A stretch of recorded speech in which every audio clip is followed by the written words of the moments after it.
If you haven't lived through a painful financial emergency, you certainly have heard about one. Painful financial events seem to be on the rise in our world today due to uncertainty, economic booms and busts, and stable employment for many being a thing of the past. I believe we can help soften any blow or emergency by being prepared. I want you to think about being prepared, being ready for whatever life throws at you. I want you to become your own Superman or Superwoman and take ownership of yourself and build something to protect you and your family. I am talking about an emergency fund. It is vital to save and build a nest egg. In the past, many people spoke of a rainy day fund.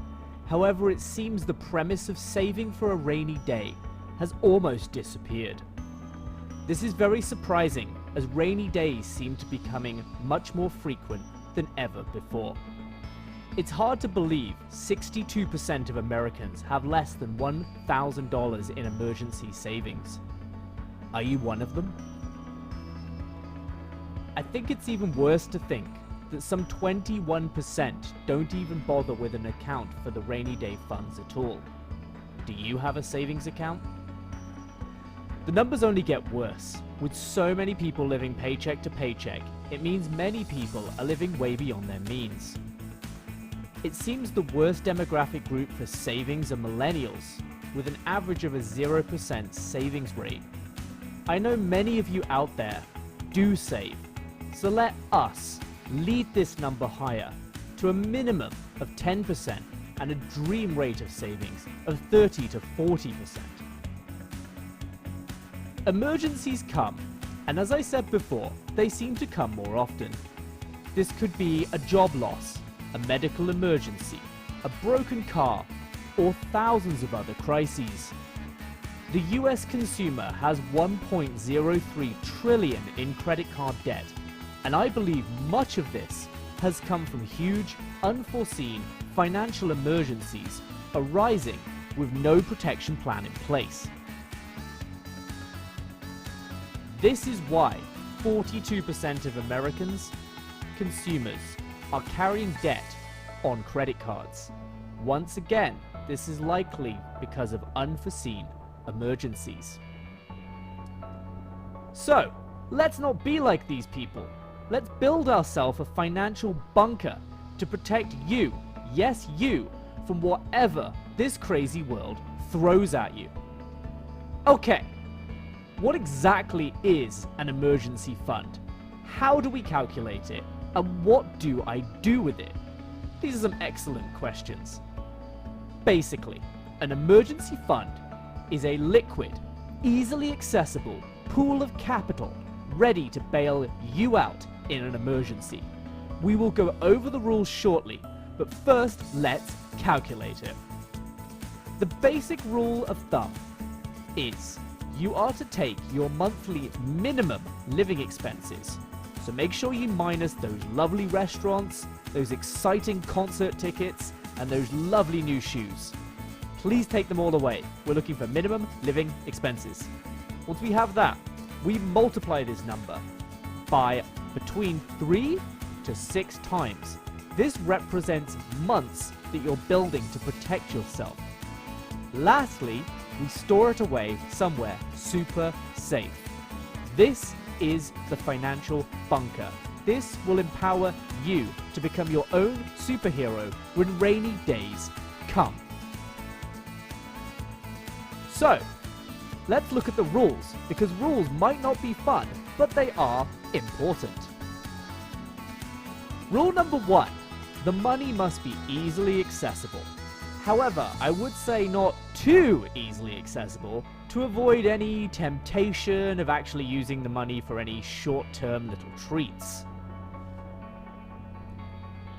The second rule is the capital or money should be somewhat stable from risk. So this means no speculative high-risk investments. The fund is no good to you if when the emergency comes, the value has massively changed due to movements in a volatile market. Don't build your bunker out of straw now. Come on. So, Let's chat about options for an emergency fund. The most common and widely used would be a high-interest savings account. I suggest if you do this, it must be nicknamed online. Something like My Emergency Fund or My Financial Superpower Account. I personally call mine the Fortress of an Unknown Future, but that may just be a little dramatic. Other options would be short-term cashable GICs or CDs from your bank, giving you some interest while it sits ready waiting for you. Some people even use money market funds for this, which could work if the interest rates are favorable. Here are a few more controversial ideas for an emergency fund. The first would be a stash of precious metals, allowing protection against inflation in the event of a major inflationary event. Metals are liquid in all countries globally, and thus, it's a universal currency. They also can be easily sold through precious metal dealers, and many banks will happily cash in gold, silver, platinum, palladium, etc. However, the reason this is a controversial idea is precious metals have been somewhat volatile in recent years over the short term, but they have been great in protecting purchasing power over the long term. Therefore, I would say the jury is still out on these, making a good emergency fund. Next up, we have two options many people say are what they use for their emergency funds. These two are low interest credit lines, either secured by your income or a piece of real estate. I believe using these defeat the point of having an emergency fund and avoiding debt. But the argument can be made during times of low rates these could be useful. I personally am against these, and I believe you must build your own bunker of savings. So, when should we build an emergency fund? Should we do this after retirement savings or planning for our next vacation? I say no. I believe building this fund should be goal number one, because you never know when your rainy day is going to come. So the quicker you have this ready, the better. We always build a house with a foundation. Let's build your financial picture with a solid, strong emergency fund. So, here is an example of how easy it is to calculate and complete an emergency fund. In this example, the person's monthly bills are $2,500, and they are aiming for the minimum 3 months protection fund.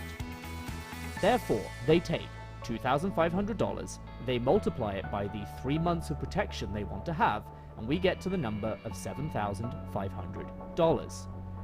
So, as you can see, if we put away $625 a month, which equates to $288 bi-weekly, we will achieve this goal in 1 year from today, assuming a 0 interest rate return on our funds. Now you should try yours and see what it would take to build one of these little beauties. So, in summary, whatever life throws at you, be it your car, your employer, or something else, it's best to have a plan to deal with it. The best way to plan for a financial crisis is to have an emergency fund. I hope you all will be inspired to build your own, and let me know in the comments below what you're going to name it. Let me know if you think Fortress of the Unknown Future is a little extreme, or what you think of it. Thank you all so much for watching. Please subscribe to my channel. I aim to put up new videos whenever I'm inspired to do so. I hope to help you all build and protect your wealth.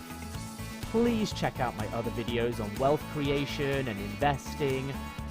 Thank you again for watching, everyone. Please subscribe.